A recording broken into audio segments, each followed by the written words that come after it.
C'est le début du printemps dans la ville de Panzin, dans le nord-est de la Chine. Des dizaines de milliers d'oiseaux migrateurs viennent du sud, comme chaque année. Les zones humides abritent plus de 300 espèces d'oiseaux, pour la plupart migrateurs.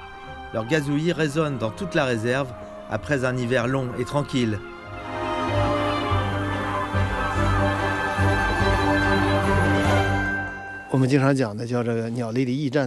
Les zones humides offrent un environnement propice aux oiseaux, qu'il s'agisse d'espèces migratrices ou résidentes.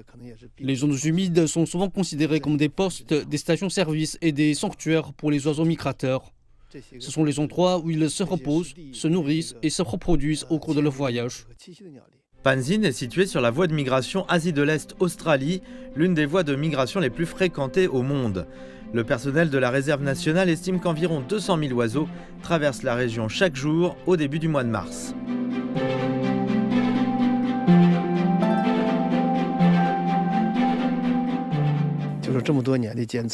Les archives montrent que le nombre d'oiseaux et le nombre d'espèces ont augmenté dans certaines parties des zones humides de Panzin grâce à des années d'efforts de restauration et de protection de l'environnement. Liu Xiang indique que la réserve naturelle a également pour mission d'élever en captivité des grues à couronne rouge, une espèce d'oiseau migrateur menacée par la disparition en Chine. Étonnamment, les grues sont très amicales. Ces oiseaux à long bec n'ont pas du tout peur des gens. Un expert du centre d'élevage m'a expliqué que ces oiseaux ont grandi avec les humains.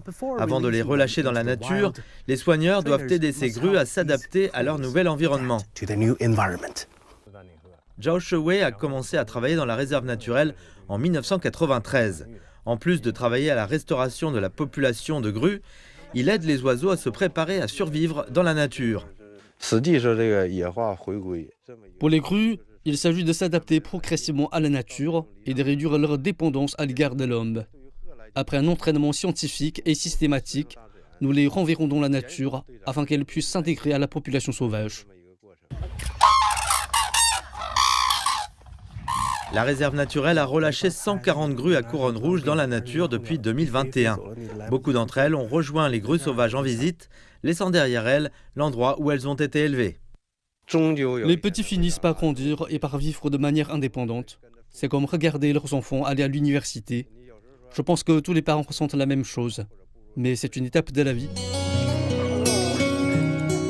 Le jour venu, Papa Zhao doit dire au revoir à ses enfants.